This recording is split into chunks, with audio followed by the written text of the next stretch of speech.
amigos, ¿qué tal? Sean ustedes bienvenidos a la entrevista. Hoy se encuentra con nosotros el historiador mexicano Jaime Montel García. La búsqueda de las raíces de los mexicanos ha sido una de las constantes obsesiones de nuestro país desde hace mucho tiempo. Particularmente, muchos historiadores han tratado de entender qué es lo que ocurrió en el proceso de la conquista que tuvo lugar en el siglo XVI, entre 1519 y 1521.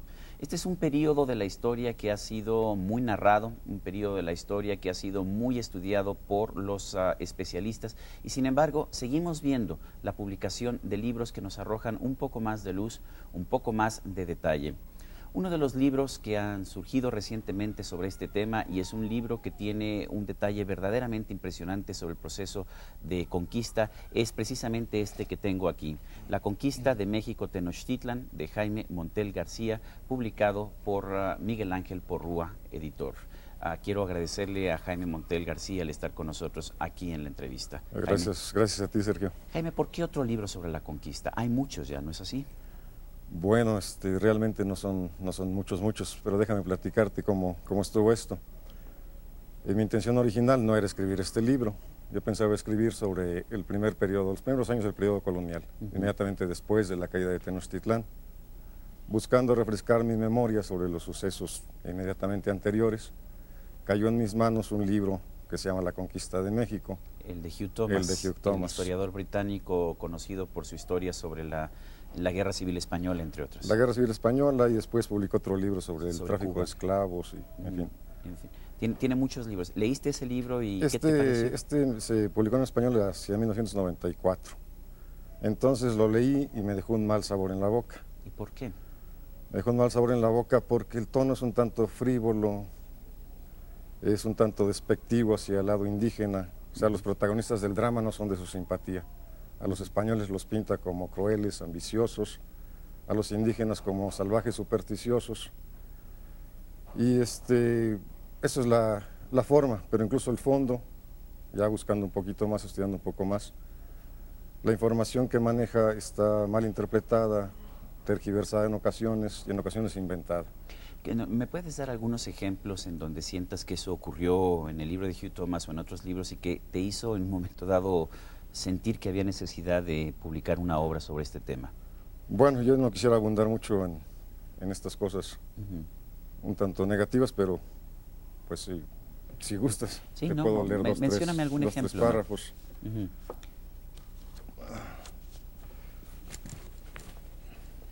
¿no? ¿Sientes que en general la obra era buena, la de Hugh Thomas, pero tenía Mira, detalles? tiene mucha información, Sí. está sólidamente basado en información, pero la información está mal manejada, siento yo. Sí. Dame algún ejemplo, veo que traes ahí te doy algunos ejemplos de forma. Por ejemplo, nos habla de Nezahualpili, el hijo del poeta Nezahualcóyotl, el rey Acolhua. De Texcoco, sí. Lo llama falso, vengativo e histérico, es una cita. Y de aspecto, cita, sucio, desarreglado y despeinado.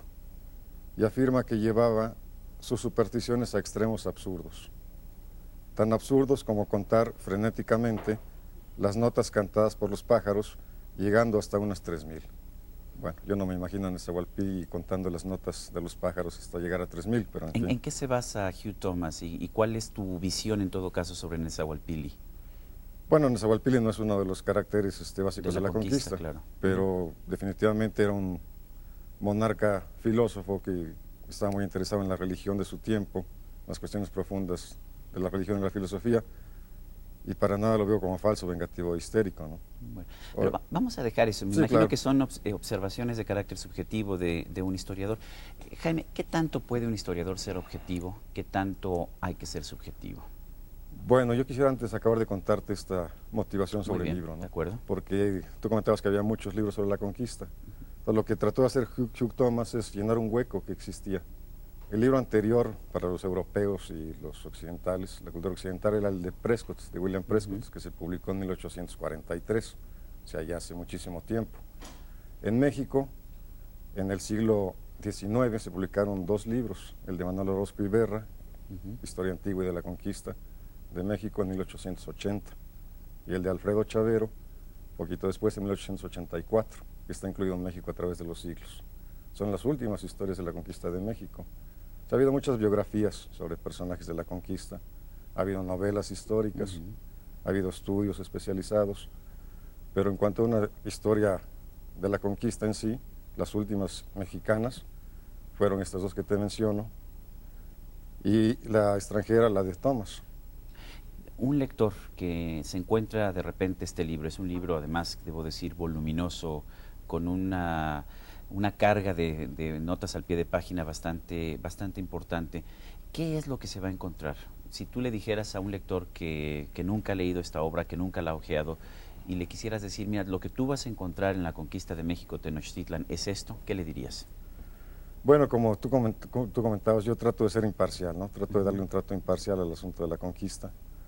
O sea, no caer en los sismos, en las simpatías por los españoles o por los indígenas, sino presentar la narración tal como la presentan las fuentes. Es decir, usar las fuentes imparcialmente. Hay más del lado español, por supuesto, que del lado indígena. Pero hay contradicciones también entre las Hay fuentes. contradicciones. ¿Cómo las resuelves? Hay contradicciones y ahí está el problema.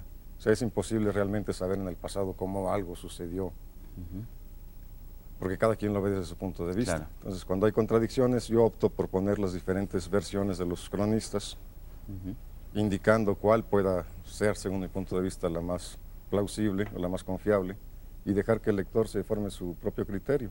Me parece que es más honesto que interpretar todo por él. Jaime, es muy común que los historiadores y los académicos que vemos en el México contemporáneo estén afiliados a alguna institución de enseñanza, que hayan realizado labores docentes en la historia o en otros tipos de campo durante toda la vida, que se hayan creado un círculo de amigos que están también en esta especialidad, gente que los conoce o que los detesta, porque así son el mundo académico. Tú te has forjado en la soledad, en un rancho de la Huasteca veracruzana. ¿De dónde es que una persona que vive, digamos, en esa soledad, de repente se siente escribir un libro, y un libro de la magnitud como La conquista de México, Tenochtitlan? Bueno, la pasión por la historia siempre la he tenido. Incluso mi madre me la inculcó. Tu madre es la escritora Sara García Iglesias, que entre otras cosas escribió una biografía de Isabel Moctezuma. Entonces, pues desde chico tengo esta pasión por la historia, la he estudiado toda mi vida, he hecho algunos estudios.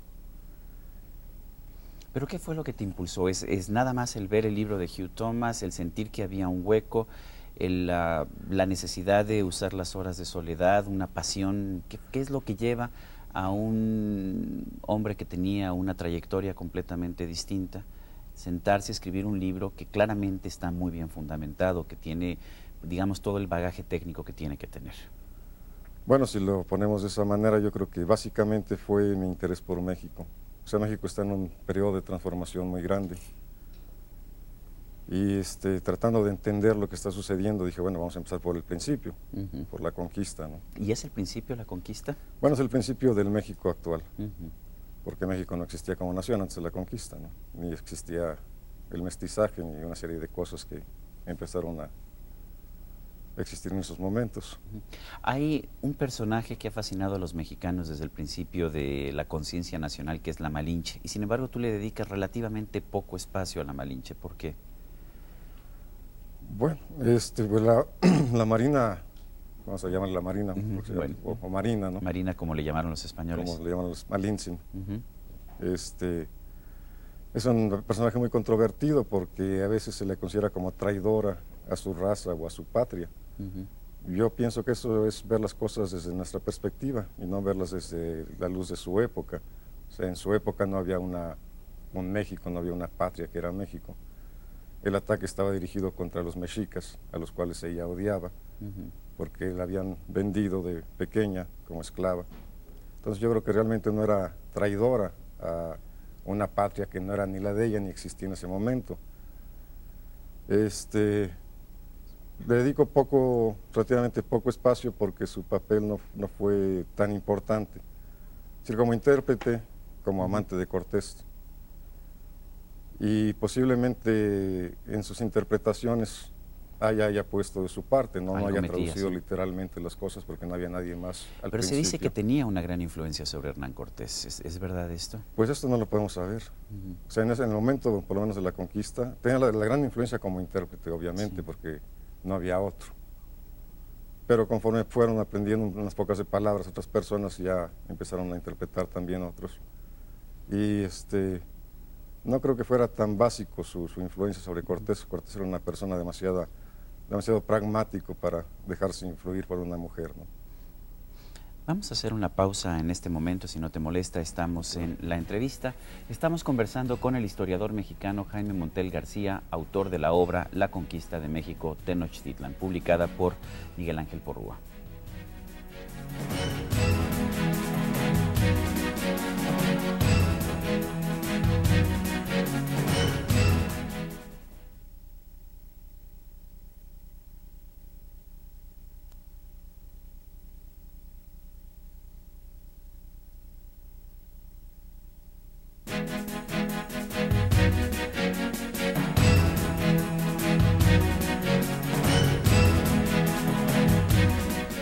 Continuamos en la entrevista, estamos conversando con el historiador mexicano Jaime Montel García, autor de La Conquista de México Tenochtitlan, publicada por Miguel Ángel Porrúa, editores. La pregunta fundamental que se ha hecho la sociedad mexicana al respecto de la conquista la haces tú mismo en el prólogo. ¿Cómo puede un puñado de españoles conquistar, derrotar a la maquinaria militar más poderosa que había en el continente americano en ese momento? ¿Cuáles son tus conclusiones? ¿Cómo ocurre? ¿Cómo puede ocurrir eso? Bueno, es que seguimos viendo eso a la luz de nuestra época. O sea, en aquella época no había una nación mexicana. Estaba constituida de un mosaico de señoríos que los mexicas habían subyugado a muchos de ellos. Entonces lo que sucedió, si bien es cierto que era un puñado de españoles, es que Cortés tuvo la gran inteligencia, la gran habilidad de usar a los enemigos de los mexicas, de aliarse con los enemigos de los mexicas para atacar a los mismos mexicas. ¿Era una especie de guerra de liberación para pueblos como los tlaxcaltecas, quizás? Exactamente, para la mayoría de ellos. Entonces, si bien los españoles eran 500, 600 o 800 en determinado momento, los aliados indígenas eran, de acuerdo a las fuentes, o cientos de miles o decenas de miles, que fueron los que definitivamente conquistaron México Tenochtitlán. ¿No fue más bien una guerra entre una tecnología europea mucho más avanzada y una tecnología que estaba todavía, digamos, apenas saliendo del Neolítico? Bueno, definitivamente la tecnología tuvo algo que ver. No nada más la tecnología, los caballos, por ejemplo, que no los conocían, ¿no? El hierro, la pólvora, pero era demasiado poco, o sea, para tener un efecto decisivo. La mayor parte de los indígenas que murieron tanto en la conquista como posteriormente a la conquista murieron por causas que no tenían nada que ver con acciones de guerra. Muchos murieron por epidemias, pero también hubo una enorme mortandad en los siguientes años, en los siguientes siglos, diría yo, que decimaron la población de toda Mesoamérica. Y hay cronistas que hablan de que los indios se subían a los montes a morirse de pura tristeza. ¿Qué es lo que pasó? ¿Fue este choque cultural tan fuerte que generó una depresión generalizada en la mente de los indígenas? Bueno, existen las dos cosas, pero yo creo que se ha puesto demasiado énfasis en la mortandad debido a la crueldad y a las matanzas de los españoles, y eso realmente no fue así. O sea, la mortandad básica y fundamental de millones de personas en México y en toda Latinoamérica fue debido a los gérmenes. No tenían anticuerpos para la viruela, para el sarampión, entonces se contagiaron inmediatamente. Se corrió como pólvora esto y se murieron millones de personas. O sea, los cálculos son aproximados, ¿no? Pero claro, la mortandad fue tremenda. ¿Y tenemos cifras sobre cuántos murieron en las acciones de guerra? Bueno, no había realmente estadísticas, ¿no? Sí, claro, pero o sea, no es comparable. Definitivamente no es comparable la cantidad de gente muerta por las armas y de gente muerta por las enfermedades. Es muchísimo mayor la muerta por las enfermedades. Mucho se ha hablado de Cortés, que es un villano favorito en algunos círculos de la historia mexicana, pero también en otros es considerado como el padre de la nacionalidad mexicana, el padre del mestizaje de alguna forma. ¿Cuál es la visión que se presenta en la conquista de México Tenochtitlan? Bueno, yo creo que no es ni una cosa ni la otra. Eso es caer en los sismos, ¿no? O sea, Cortés no puede ser ni el padre de una nación que no existía, ni la persona diabólica que nos tratan de pintar. Era simplemente una persona de su época, un conquistador ambicioso, una persona con mucha ambición, con mucha habilidad. Nada más. Nada más. Nada más y nada menos, ¿no? ¿No era un personaje de alguna forma extraordinario o que se distinguía entre otros personajes españoles de su tiempo?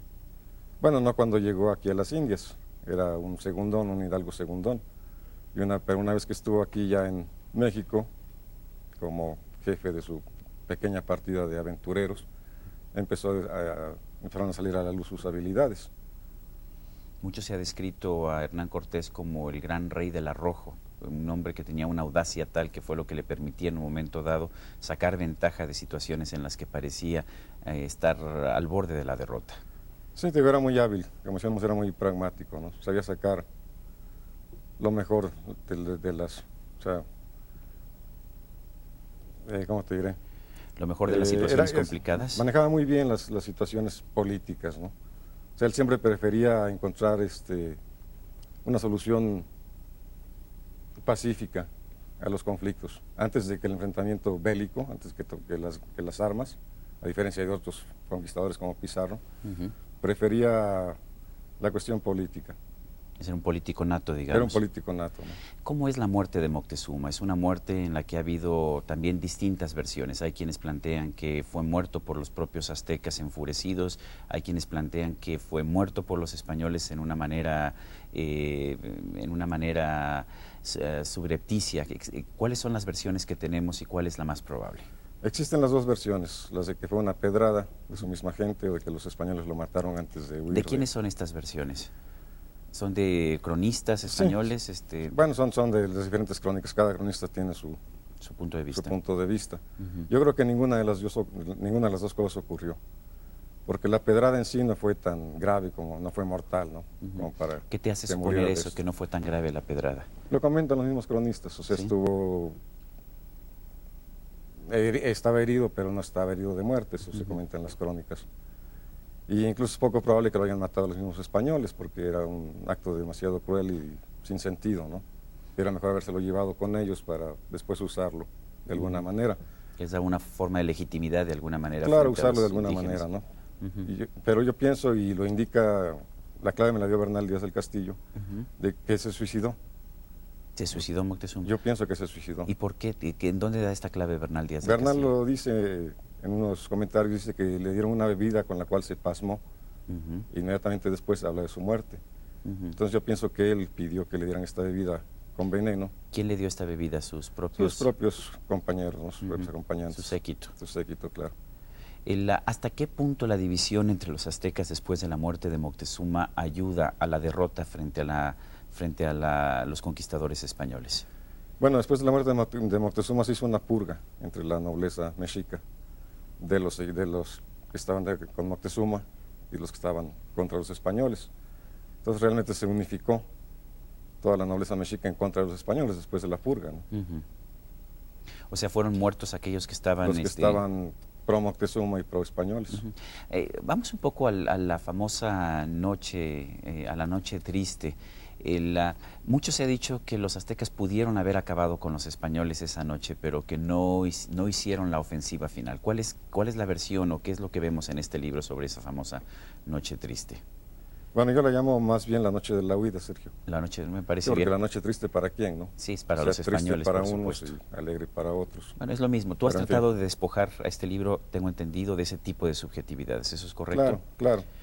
En esta noche de la huida, ¿es verdad que si se hubiera hecho un esfuerzo adicional, los españoles pudieron haber sido acabados? Es muy probable.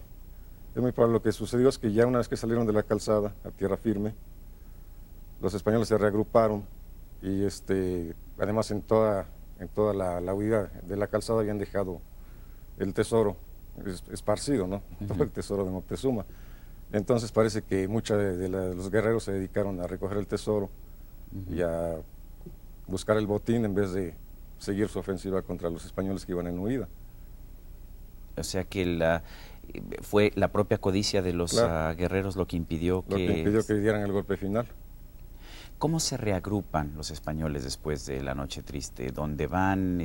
¿Cómo restañan sus heridas? ¿Cómo consiguen las alianzas que les van a permitir el segundo y final ataque? Bueno, van hacia Tlaxcala.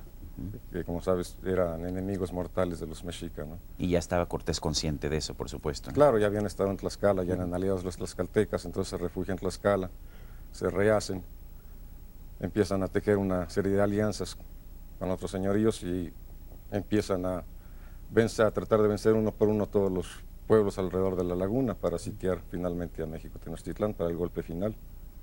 ¿Cuánto tiempo pasa en ese reagrupamiento? ¿Cuánto tiempo transcurre? Pues no fue mucho. O sea, el sitio, todo el sitio fueron 3 meses. En 3 meses acabaron con México Tenochtitlán. Vamos a hacer una pausa en este momento. Estamos en la entrevista. Estamos conversando con el historiador mexicano Jaime Montel García, autor del libro La conquista de México Tenochtitlan, publicada por Miguel Ángel Porrúa.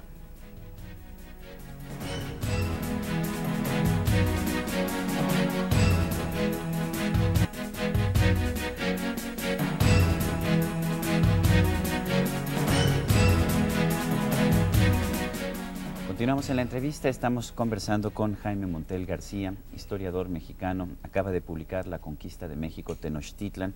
Es este libro que tengo aquí, que ha sido publicado por Miguel Ángel Porrúa Editores. ¿Cuál es el público que ves tú para este libro? ¿Es un público especializado? ¿Es un público general? Yo debo decir que a pesar de que es una obra muy completa en el sentido de que incorpora las distintas versiones sobre hechos controvertidos, es una obra bastante amena, incluso a ratos diría yo que se lee como una novela. Eso me da la impresión de que buscas un público general, no un público académico. ¿Estoy en lo cierto? Definitivamente, Sergio. O sea, está hecha pensando en el público en general, aunque peca, como decías tú, de muchas notas al pie de página, pero yo creo que la gente tiene derecho a saber de dónde saca el escritor sus datos, ¿no? Pero como lector tú te puedes saltar las notas al pie de página claro. Y leértelo como novela, ¿no? Claro, definitivamente. En algunos puntos citas pasajes de otras obras y parece que están a veces hasta fuera de contexto. Estás hablando de una cosa y de repente metes un pasaje de color de otro punto. ¿Lo haces a propósito? ¿Qué propósito tiene esto? Bueno, he tratado de darle, como tú lo dices, fluidez, amenidad al relato, ¿no? Porque puede ser muy árido, ¿no? Hechos. Claro. Entonces hay que poner un poco de anécdotas. Es un recurso, digamos, literario, de alguna manera. Y a la vez te da el sabor de la época. O sea, las anécdotas te permiten más o menos ver cómo sucedían las cosas en aquel tiempo, ¿no? ¿Cuánto tiempo te tardaste en escribir este libro? Aproximadamente 4 años. 4 años. ¿Encerrado? ¿Cuánto tiempo le dedicabas todos los días? Bueno, el problema de esto es la información. Claro. Desgraciadamente en provincia las bibliotecas pecan por no tener casi ningún material, hay que venir a la Ciudad de México. ¿Y cómo le hacías? ¿Venías aquí, comprabas las obras y te...? Pues comprarlas es demasiado caro. ¿O venías a consultar aquí? Hay que venir a las bibliotecas, tomar fotocopias. No es un trabajo muy solitario cuando lo haces fuera de un instituto de investigación, porque en un instituto de investigación hay una especie de apoyo por parte de compañeros, de gente con la que hablas de los casos que estás viendo, y tú has sido un solitario en esto. ¿No es muy difícil? Pues es difícil, Sergio, porque se necesita siempre la crítica de los demás, ¿no? Pero a la vez estás acompañado por todos los cronistas. El hecho de que tú no hayas pertenecido a este círculo intelectual tan característico de la Ciudad de México, ¿no te dificultó la publicación de la obra?